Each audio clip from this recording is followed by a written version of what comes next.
ప్రకాశం జిల్లా పొదిలి ఎస్వీకేపీ డిగ్రీ కళాశాల 1979-82 బ్యాచ్ పూర్వ విద్యార్థులు ఆదివారం ఆత్మీయ సమ్మేళనంలో కలిశారు.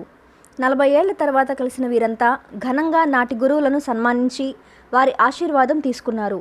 రాష్ట్ర వ్యాప్తంగా వివిధ పట్టణాల్లో వివిధ హోదాల్లో పనిచేస్తున్న వారు, ఉద్యోగ విరమణ చేసిన వారు ఈ బ్యాచ్లో ఉండటం విశేషం.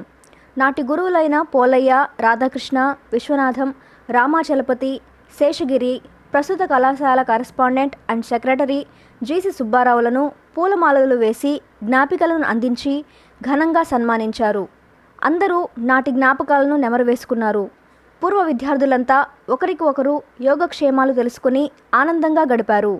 ఈ కార్యక్రమంలో రిటైర్డ్ తహసీల్దార్ చంద్రావతి, సుబ్బారావు, జగదీష్, సుధాకర్, ఉమామహేశ్వరి, ఎలిజబెత్, రాణి, మేరీకుమారి, రాజేశ్వరి, మురళీకృష్ణ ఇతరులు పాల్గొన్నారు.